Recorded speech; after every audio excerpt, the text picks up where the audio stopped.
இந்தியாவோட richest man அப்படின்னா அது அதானி. அதே மாதிரி உலகத்தோடைய மிகப்பெரிய பணக்காரர் அப்படின்னா அது எலான் மஸ்க் தான். ஆனா இவங்கெல்லாம் இப்ப இருக்கக்கூடிய உலகத்தோடைய மிகப்பெரிய பணக்காரர்கள். ஆனா இவங்களுக்கு முன்னாடி அக்பர்ல இருந்து ஆரம்பிச்சு ஏகப்பட்ட பேர் இந்த உலகத்தோடைய மிகப்பெரிய பணக்காரர்களா அந்த காலகட்டத்தில் வாழ்ந்திருக்காங்க. ஆனா வாழ்ந்தா இந்த உலகத்துல இந்த மாதிரி தான்டா வாழணும் அப்படிங்கிறதுக்கு ஏத்த மாதிரியும் இருக்கக்கூடிய உலகத்தின் நம்பர் 1 பணக்காரங்களுடைய சொத்து மதிப்பெல்லாம் இந்த மனுஷனுடைய காலுக்கெல்லாம் வெறும் தூசி மாதிரி தான். சொல்ல போனா இந்த உலகத்தோடைய மோஸ்ட் ரிச்சஸ்ட் மேன் எவர் அப்படிங்கிற பட்டத்துக்கு சொந்தக்காரர் தான் மேற்கு ஆப்பிரிக்காவை ஆட்சி பண்ண தி கிரேட் கிங் மன்சா மூசா. இன்னைக்கு இருக்கக்கூடிய பணக்காரங்களுடைய சொத்து மதிப்பெல்லாம் இவரோட கால் தூசிக்கு சமம் அப்படின்னா இவர் எந்த அளவுக்கு இவருடைய சொத்து மதிப்பு இருந்திருக்கும் அப்படின்னு சொல்லிட்டு நீங்களே கற்பனை பண்ணி பாருங்க. அப்படிப்பட்ட இவரை பத்தி தான் இந்த வீடியோல முழுசா தெரிஞ்சுக்க போறோம். சேனல் புதுசா வந்திருக்கவங்க சேனலை சப்ஸ்கிரைப் பண்ணி பெல் நோட்டிஃபிகேஷன் கரெக்டா செட் பண்ணிட்டு இந்த வீடியோ ஃபுல்லா பாருங்க. இந்த வீடியோ உண்மையிலே ரொம்ப இன்ட்ரெஸ்டிங்கா இருக்கும். முதல்ல இந்த மன்சா மூசா பத்தி சொல்லணும்னா இவர் எந்த தேதியில பிறந்தார் அப்படின்னு சொல்லிட்டு இன்னைக்கு வரைக்கும் அதுக்கான விடை அப்படிங்கிறது கிடைக்கல. இருந்தாலும் 13ஆம் நூற்றாண்டுல மாலி எம்பையரை உருவாக்கின சுண்டியாட்டாவோட கிராண்ட் சன்னாவோ கிராண்ட் நெப்பியோவோ இவர் பிறந்திருக்கலாம் அப்படின்னு சொல்லப்படுது. 13ஆம் நூற்றாண்டுல மாலி எம்பையர் ஆட்சி பண்ணிட்டு இருந்தது 2ஆம் அபூபக்கர் அப்படின்னு சொல்லப்படுறவர் தான் ஆட்சி பண்ணிட்டு இருந்தாரு. ஸோ மன்சா மூசாவும் அந்த காலகட்டத்தில் தான் வளர ஆரம்பிச்சிருந்தாரு. அந்த நேரத்தில் தான் அவருக்கு ஒரு மிகப்பெரிய ஒரு பதவி அப்படிங்கிறது கிடைக்குது. அதுதான் இளவரசர் அப்படிங்கிற அந்த ஒரு பதவி மன்சா மூசாவுக்கு கிடைக்குது. இப்படி இளவரசர் ஆனதுக்கு அப்புறம் மன்சா மூசா நிறைய விஷயங்கள் பண்ணி மாலிக்கு பெருமை சேர்த்து கொடுத்துக்கிட்டு இருக்காரு. காலங்களும் மெல்ல மெல்ல நகர்ந்து 1305ஆம் ஆண்டுல மாலி எம்பையர் ஆட்சி பண்ணிட்டு இருந்த 2ஆம் அபூபக்கர் ஒரு மிகப்பெரிய ஒரு முடிவு எடுக்கிறாரு. அது என்ன அப்படின்னா அவர் இருக்கக்கூடிய மாலில இருந்து அட்லாண்டிக் பெருங்கடல் வழியா பயணம் செஞ்சு அந்த இடத்துக்கு அப்புறம் என்ன இருக்கு அப்படிங்கறத தெரிஞ்சுக்கணும் அப்படிங்கிறதுக்காக ஒரு பயணம் பண்ண போறதா அறிவிக்கிறாரு. அப்படி அந்த பயணத்துக்காகவே அந்த காலகட்டத்தில் 2000 கப்பல்கள் பயன்படுத்தியிருக்காங்க. ஆயிரக்கணக்கான அடிமை பெண்களையும் ஆண்களையும் சேர்த்து தான் 2ஆம் அபூபக்கர் அந்த பயணத்தை மேற்கொள்றதுக்கு தயாராகவும் ஆனாரு. சோ அப்படி ஒரு பயணத்தை மேற்கொள்றதுக்கு அந்த பயணத்துக்கு திரும்பி போயிட்டு வர்றதுக்கான தேதியும் குறிக்கப்பட்டு தயாராகும் போது தான் உடனே 2ஆம் மாலிக் அபூபக்கரும் நான் இந்த பயணத்துக்கு தயாராகிட்டு இருக்கேன், போயிட்டு சீக்கிரமா வந்துருவேன், அதனால இந்த மாலி எம்பையரை பார்த்துக்கிட வேண்டிய பொறுப்பு உன்னோடையது அப்படின்னு சொல்லிட்டு இளவரசர் மன்சா மூசா கிட்ட அந்த பொறுப்பை ஒப்படைக்கிறாரு 2ஆம் அபூபக்கர். அவர்கிட்ட அந்த பொறுப்பை ஒப்படைச்சிட்டு 2ஆம் அபூபக்கர் அந்த பயணத்துக்கு தயாராகி போகவும் செய்யறாரு. ஆனா அவர் குறிச்ச தேதிக்கு திருப்பி வருவாருன்னு பார்த்தா அவர் வரவே இல்லை.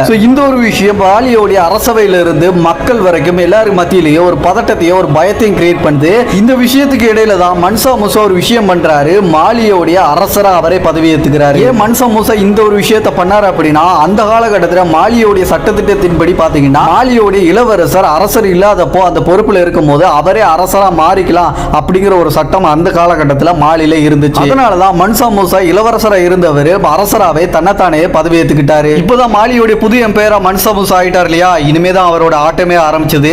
சோ அவர் அரசரானதுனால அந்த நாட்டு மக்கள் அவர் சொல்றதான் கேட்கணும் அப்படிங்கிறதுனால அவர் முதல்ல பண்ண ஒரு விஷயம் அந்த நாட்டில் இருக்கக்கூடிய தங்கத்தை முதல்ல அதிகமா எடுங்க அப்படின்னு சொல்லிட்டு ஒரு ஆணையை பிறப்பிக்கிறாரு. அரசர் ஆணையிட்டு அந்த வார்த்தையை கேட்டு மக்களும் ஏகப்பட்ட சுரங்கங்களை தோண்டி தங்கங்களை வெட்டி எடுக்க ஆரம்பிக்கிறாங்க. எதுக்காக மன்சா மூசா இந்த மாதிரியான ஒரு ஆணையை பிறப்பிச்சார் அப்படின்னா இந்த மாலியில் இருக்கக்கூடிய மொத்த தங்கத்தோட வேல்யூ அப்படிங்கிறது அந்த டயத்துல உலகத்துல இருந்த மொத்த தங்க இறக்குமதியில இந்த மாலில இருந்து தான் அதிகப்படியான தங்கங்கள் இறக்குமதி பண்ணிட்டு இருந்தாங்க உலகம் முழுக்க. இதனாலதான் மன்சா மூசா இந்த நாட்டில் இருக்கக்கூடிய மொத்த தங்கத்தையும் வெட்டி எடுங்க அப்படின்னு சொல்லிட்டு அந்த ஆணையை பிறப்பிச்சாரு. இதனால மாலியோடைய செல்வம் அப்படிங்கிறது ரொம்ப கூட ஆரம்பிச்சு. நம்ம எல்லாம் இந்த மாதிரி விஷயம் பண்றோம் அப்படின்னா நம்மளுக்கு அதிகமான செல்வங்கள் நம்ம நாட்டுக்கு கிடைக்கணும், நம்ம அதோட நிப்பாட்டிட்டு இதுவே போதும் இதுலயே நம்ம டிராவல் பண்ணலாம் அப்படின்னு சொல்லிட்டு ஒரு முடிவு எடுப்போம். ஆனா மன்சா மூசா இது ஜஸ்ட் ஒரு தொடக்கமா தான் எடுத்துக்கிட்டாரு. இதுக்கப்புறமா மன்சா மூசா இன்னொரு விஷயத்தை பண்ணாரு. மாலில இருந்து இந்த உலகம் முழுக்க எல்லாருக்குமே உப்புகளை எக்ஸ்போர்ட் பண்றதுக்கு அதிகப்படுத்துங்க அப்படின்னு சொல்லிட்டு அந்த ஒரு ஆணையை பிறப்பிச்சாரு. சரி, இந்த இடத்துல உங்களுக்கு ஒரு கேள்வி வந்திருக்கும். மன்சா மூசா மாலியில் இருக்கக்கூடிய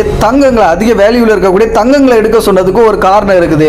ஆனால் எதுவுமே இல்லாத ஒரு சாதாரண உப்பை வந்து அதிகமாக எக்ஸ்போர்ட் பண்றது மூலமா என்ன பலன் இருக்குன்னு சொல்லிட்டு மன்சா மூசா அதையும் அதிகமாக எக்ஸ்போர்ட் பண்ண சொன்னாரு அப்படின்னு சொல்லிட்டு ஒரு கேள்வி வந்திருக்கும். ஆனா இதுக்கு பின்னாடி ஒரு மிகப்பெரிய ஒரு காரணம் இருக்குது. ஒரே ஒரு காரணம் தான், அதிக வேல்யூவா கருதப்பட்ட தங்கத்துக்கு ஈக்குவலா அந்த காலகட்டத்தில் உப்போட வேல்யூ இருந்துச்சு. காரணம் உலகம் முழுக்க எல்லா நாட்டிலையும் தங்கம் அப்படிங்கிறது எப்படி சர்வசாதாரணமா கிடைக்காதோ அதே மாதிரி தான் இந்த உப்பு எல்லா நாடுகள்லயும் சர்வசாதாரணமா கிடைக்காது. ஒரு சில நாடுகள்ல மட்டும்தான் உப்பு அப்படிங்கிறது அதிக லெவல்ல கிடைக்கும். அந்த வகையில மாலிலையும் உலகத்திலே அதிக அளவுல உப்பு உற்பத்தி பண்ணக்கூடிய ஒரு நாடா இருந்துச்சு. இதனாலதான் மன்சா மூசா உப்போடைய எக்ஸ்போர்ட்டையே அதிகப்படுத்தணும்னு சொல்லிட்டு ஒரு ஆணையை மக்கள் கிட்ட பிறப்பிச்சாரு. இப்படி உப்பையும் தங்கத்தை எக்ஸ்போர்ட் பண்றது மூலமா மூசாவுக்கு அதிகப்படியான செல்வங்கள் அப்படிங்கிறது குவிய ஆரம்பிச்சது. இப்படி மூசா கிட்ட இருக்கக்கூடிய மொத்த செல்வங்களுடைய மதிப்பையும் இந்த மொத்த உலகமே தெரிஞ்சுக்கிறதுக்கு ஒரு நாள் வந்துச்சு. அப்படி ஒரு நாள் எப்போ வந்துச்சு அப்படின்னா அவர் மன்னரா பதவியை ஏற்று 17 வருஷத்துக்கு அப்புறமா அவர் புனித ஹஜ் யாத்திரை பயணத்துக்கு தயாராகிறாரு. எஸ், இவர் ஒரு இஸ்லாமிய மன்னர். இஸ்லாமியர்களுடைய வாழ்க்கையில கடைசியா செய்யக்கூடிய ஒரு கடமை அப்படின்னா அது புனித ஹஜ் யாத்திரை பயணம் தான். அந்த ஒரு பயணத்துக்காக தான் நம்ம மூசா வந்து தயாராகிட்டு இருந்தாரு. அவர் அதுக்காக தயாரான அந்த ஒரு விதத்தை பார்த்து தான் மொத்த உலகமே இவர்கிட்ட இருக்கக்கூடிய செல்வத்தோட மதிப்பை பார்த்து வாயை பொளந்திருக்காங்க அந்த காலகட்டத்தில். அந்த ஹஜ் யாத்திரை பயணத்துடைய மொத்த தொலைவு அப்படிங்கிறது அவர் ஆட்சி பண்ணிட்டு இருந்த மாலியோடைய தலைநகர்ல இருந்து ஸ்டார்ட் ஆகி 4345 கிலோமீட்டர் தள்ளி இருக்கக்கூடிய மெக்காவை போய் சென்றடைகிறது தான் அந்த மொத்த பயணத்தோடைய தூரமே. இவ்வளவு தொலைவில் இருக்கக்கூடிய இந்த ஒரு புனிதமான ஹஜ் யாத்திரை பயணத்துக்கு அவர் ஒன்னும் தனியா போகல, அவர் கூடவே 60,000 பேர் போயிருக்காங்க. இதுல குறிப்பா அந்த 60,000 பேர்ல 12,000 பேர் நம்ம மூசா வந்து அவருக்கு பணிவிட செய்யறவங்களே சேர்த்து கூட்டிட்டு போயிருக்காரு. 500 பேர் வந்து அவருக்கு பாதுகாவலரா கூட்டிட்டு போயிருக்காரு. ஏன்னா இவர் ஒரு அரசர் அப்படிங்கிறதுனால அவரோட பாதுகாப்புக்காகவே 500 பேரை வந்து கூட்டிட்டு போயிருக்காரு. அந்த 500 பேரும் அவர் பின்னாடி சுத்தி பாதுகாத்து அவர் அரண் போல கூட்டிட்டு போய்கிட்டு இருந்திருக்காங்க. இதுல ரொம்ப ஆச்சரியமான விஷயம் என்னன்னா நம்ம மூசா அந்த 60,000 பேருக்கும் ரொம்பவும் எக்ஸ்பென்சிவான ஆடைகளை கொடுத்து அதை அணிய வச்சுதான் கூடவே கூட்டிட்டு போயிருக்காரு. அப்படி அவங்க அணிஞ்சிருந்த ஆடைகள் எல்லாமே தங்கத்தாலையும் வெள்ளினாலையும் நெய்யப்பட்டது. அதுலயும் அந்த காலத்துல ரொம்ப ரொம்ப எக்ஸ்பென்சிவா இருக்கக்கூடிய பெர்ஷியன் சில்க்ஸால நெய்யப்பட்ட சில ஆடைகளையும் அந்த கூட்டத்தில் இருக்கவங்க எல்லாருக்கும் கொடுத்திருக்காரு. இதோட மட்டும் இந்த லிஸ்ட் முடியல. இப்படி 60,000 பேர் அவர் கூட கூட்டிட்டு போனார் இல்லையா, அதுக்கு இடையிலையும் 80 ஒட்டகங்களும் ஏகப்பட்ட குதிரைகளையும் சேர்த்து தான் கூட்டிட்டு போயிருக்காரு. இப்போ இவ்வளவு தொலைவில் இருக்கக்கூடிய ஒரு யாத்திரை பயணம் அப்படிங்கும் போது அதுல இவ்வளவு மக்களும் கலந்துக்கிறாங்க அப்படின்னா அவங்களுக்கு சாப்பாடு தண்ணி அப்படிங்கிறது தேவைப்படும் இல்லையா. இதை கூட மூசா வந்து முன்கூட்டியே வந்து யோசிச்சு வச்சு கம்ப்ளீட்டா எல்லாத்தையுமே தண்ணி சாப்பாடு இதெல்லாத்தையும் பேக் பண்ணி கரெக்டா கொண்டு போயிருக்காரு. ஏன்னா சாப்பாடு தண்ணி இது எல்லாமே கொண்டு போயிருந்தாலும் சில நேரங்களில் சில தட்டுப்பாடு அப்படிங்கிறது வரத்தானே செய்யும். அந்த டயத்தில் ஏதாச்சும் காசு கொடுத்து எங்கேயாச்சும் வாங்க வேண்டியது இருக்கும்ல. அதுக்காக இவர் என்ன பண்ணாரு அப்படின்னா ஏகப்பட்ட தங்கங்களை கையோட கொண்டு போயிருக்காரு. அதோடைய மொத்த மதிப்பை கேட்டீங்கன்னா உண்மையிலே நீங்க வாயை பழந்துருவீங்க. மூசா ஸ்பெசிபிக்கா 12,000 பேர் அவருக்கு பணிவிடை செய்யறதுக்காக கூட்டிட்டு போயிருந்தார் இல்லையா, அவங்க எல்லாருக்குமே தலா ஒவ்வொருத்தருக்கும் 1.8 கிலோ தங்கத்தை கையில கொடுத்திருக்காரு.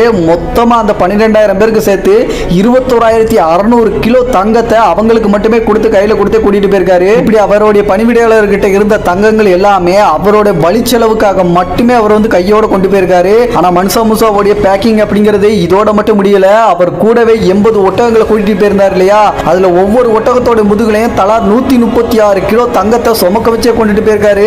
மொத்தமா அந்த 80 ஒட்டகங்களும் சுமத்துட்டு வந்த தங்கத்தோட மதிப்பு அப்படிங்கிறது 10,850 கிலோ தங்கத்தை சுமக்க வச்சு ஒட்டகங்களே கூட அந்த யாத்திரையில கொண்டு வந்திருக்காரு. மொத்தமா மன்சா மூசா அவரோட பயண செலவுக்காகவே எவ்வளவு தங்கங்களை கொண்டு போயிருந்தார் தெரியுமா, மொத்தமா 32,480 கிலோ தங்கங்களை இந்த யாத்திரையில கூடவே கொண்டு போயிருக்காரு. ஓவரால இவ்வளவு பிரம்மாண்டமான ஒரு யாத்திரையை அந்த காலகட்டத்தில் இருந்த மனிதர்கள் யாருமே பார்த்தது கிடையாது. இவங்க கடந்து போகிற ஒவ்வொரு ஊர்ல இருக்கக்கூடிய மக்களும் இவ்வளவு அதிகமான மக்கள் ஒரு யாத்திரையில கலந்துகிட்டதை அவங்க பார்த்ததே இல்ல.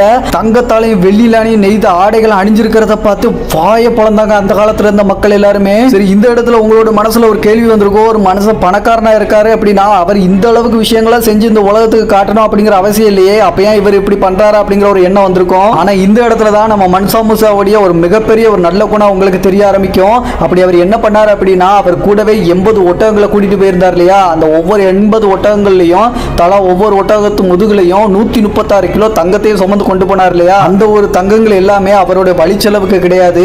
அந்த தங்கங்கள் எல்லாமே அவர் கடந்து போகக்கூடிய ஒவ்வொரு கிராமங்கள்ல இருக்கக்கூடிய ஏழைகளுக்கு உதவுறதுக்காகவே அந்த தங்கங்களை கொடுக்கறதுக்காகவே கூடவே கொண்டு போயிருக்காரு. அப்படி ஒவ்வொரு ஊரையும் கிராமங்களையும் கடந்து போகும்போதும் அங்க இருக்கக்கூடிய ஏழைகள் எல்லாருக்குமே அவர் கையோட கொண்டு போன அந்த தங்கங்களை அள்ளி வாரி வழங்கியிருக்காரு. இப்படி அவர்கிட்ட இருக்க தங்கங்களை அங்க இருக்கக்கூடிய ஏழை மக்களுக்கு வாரி வழங்கி தானமா கொடுத்துட்டு போறதையும் தாண்டி ஒவ்வொரு கிராமங்களையும் போகும்போது அவருக்கு பிடிச்ச விஷயங்கள் ஏதாச்சும் ஒன்று வாங்கணும் அப்படின்னா அந்த நாட்டோட நாணயம் அப்படிங்கிறது தேவைப்படும் இல்லையா. அதுக்காக அவர் பண்ணதுதான் அவர் கையில இருக்கக்கூடிய தங்கங்களை கொடுத்து பரிமாற்று முறையில் அவருக்கு பிடிச்ச பொருட்களை ஏதாச்சும் ஒன்று வாங்கணும் அப்படின்னா வாங்குறதுக்கு பண்ணியிருக்காரு. இந்த மாதிரி மன்சா மூசா ஒவ்வொரு ஊர்கள்லையும் ஒவ்வொரு நாட்டிலையும் தங்கங்களை வாரி வழங்கிட்டு போனதுனால அந்த நாடுகள் எல்லாத்திலையுமே தங்கத்தோட புழக்கம் அப்படிங்கிறது அதிகமாகி தங்கத்தோட வேல்யூ அப்படிங்கிறது ரொம்பவே குறைய ஆரம்பிச்சது. இதனால ஒவ்வொருத்தரோட கைகள்லையும் தங்கங்கள் அப்படிங்கிறது சர்வசாதாரணம் புழங்க ஆரம்பிச்சதுனால ஒவ்வொரு பொருட்களுடைய விலையும் அதிகரிக்க ஆரம்பிச்சது. இதனாலே அந்த நாடுகள் எல்லாத்திலுமே பணவீக்கம் அப்படிங்கிறது ரொம்பவே ஏற்பட்டுச்சு. இந்த ஒரு விஷயத்தினால அந்த நாட்டு அரசர்கள் எல்லாருமே நம்ம மன்சா மூசா கிட்ட போய் உங்களுடைய இந்த புனித ஹஜ் யாத்திரை பயணம் அப்படிங்கிறது எங்களை உண்மையிலே ஆச்சரியப்பட வச்சிருக்கு. இந்த மாதிரியான ஒரு யாத்திரையை நாங்க எங்களுடைய வாழ்நாள்ல பார்த்ததே கிடையாது. இருந்தாலும் நாங்க உங்ககிட்ட ஒரே ஒரு விஷயத்தை மட்டும் கோரிக்கையா வைக்கிறோம். நீங்க இந்த மாதிரி தங்கத்தை எல்லாத்தையுமே வாரி வழங்கிட்டு போனதுனால எங்களுடைய நாடுகள் எல்லாத்திலுமே பணவீக்கம் அப்படிங்கிறது அதிகரிக்க ஆரம்பிச்சது. இதுல இருந்து நாங்க மீண்டு வர்றதுக்கு பல வருஷங்கள் ஆகலாம். ஆனா இருந்தாலும் நீங்க திரும்பி போகும்போது நீங்க கொடுத்த தங்கங்கள் எல்லாத்தையும் திரும்ப வாங்கிட்டு போங்க அப்படின்னு சொல்லிட்டு அந்த அரசர்கள் எல்லாருமே ஒரு கோரிக்கை வைக்கிறாங்க. அந்த அரசர்கள் வச்ச கோரிக்கை எல்லாத்தையுமே நம்ம மன்சா மூசா கேட்டுட்டு அதை நிறைவேற்றவும் செய்யறாரு.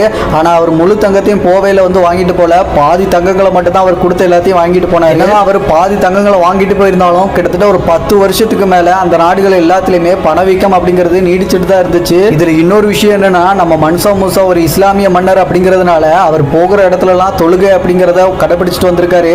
சோ அப்படி தொழுகையை கடைபிடிக்கும் போது அவர் தொழுகிறதுக்கு பள்ளிவாசல்கள் இல்ல அந்த கிராமங்கள்ல அப்படின்னா உடனே அங்க பள்ளிவாசல்கள் கெட்டிட்டு தான் அவர் வந்து தொழுகையும் செஞ்சிருக்காரு. நீங்களே கொஞ்சம் கற்பனை பண்ணி பாருங்க, மாலியோட தலைநகர்ல ஆரம்பிச்சு 4345 கிலோமீட்டருக்கு அப்புறம் தான் மெக்காவை போய் அடைய முடியும். ஸோ இதுக்கு இடையில எவ்வளவு கிராமங்கள் இருந்திருக்கும், எவ்வளவு நகரங்கள் இருந்திருக்கும்.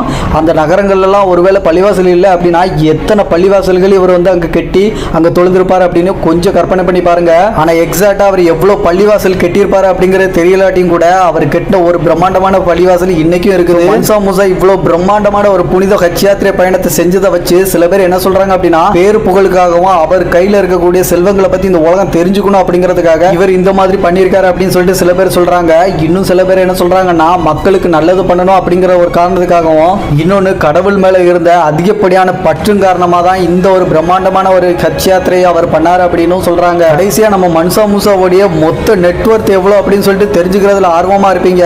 ஸோ இவருடைய சொத்து மதிப்போடைய அளவு எவ்வளவு அப்படின்னு பாத்தீங்கன்னா, அமெரிக்க டாலருடைய மதிப்பு படி பாத்தீங்கன்னா 40,000 கோடியிலிருந்து 50,000 கோடி டாலர் வரைக்கும் இவரோட சொத்து மதிப்பு இருந்திருக்கலாம் அப்படின்னு சொல்றாங்க. ஸோ இந்திய மதிப்பில் இதை அப்படியே கன்வெர்ட் பண்ணோம் அப்படின்னா 30 லட்சம் கோடியிலிருந்து 40 லட்சம் கோடி வரைக்கும் இவர்கிட்ட சொத்து இருந்ததா சொல்லப்படுது. ஸோ வரலாற்று ரீதியாக வச்சு பார்க்கும்போது வேர்ல்டு ரிச்சஸ்ட் மேன் எவர் அப்படிங்கிற ஒரு பட்டம் இவருக்கு மட்டும்தான் கிடைச்சிருக்குது. இன்னும் எத்தனை வருஷங்கள் ஆனாலும் சரி இவருடைய சொத்து மதிப்புக்கு இன்னைக்கு இருக்கக்கூடிய எந்த ஒரு மனிதனாலையும் சொத்து சேர்க்கிறது அப்படிங்கிறது கனவுல கூட நடக்காது. அந்த அளவுக்கு இவர்கிட்ட செல்வங்கள் அப்படிங்கிறது குவிஞ்சு கிடந்திருக்கு அப்படிங்கிறது இந்த வீடியோ பார்த்த உடனே உங்களுக்கு தெரிஞ்சிருக்கும். ஸோ ஃபைனலாக இந்த வீடியோட எண்டுக்கு நம்ம வந்துட்டோம். இந்த வீடியோ பிடிச்சிருந்துச்சு அப்படின்னா இந்த வீடியோக்கு ஒரு லைக் கொடுக்க மறந்துடாதீங்க. இந்த வீடியோ பத்தின கருத்துக்கள் ஏதாச்சும் இருந்தாலும் கமெண்ட்ல மறக்காம சொல்லிருங்க. அடுத்த ஒரு நல்ல ஒரு வீடியோ நான் உங்களை சந்திக்கும் வரை நான் உங்கள் சேகர். Bye bye.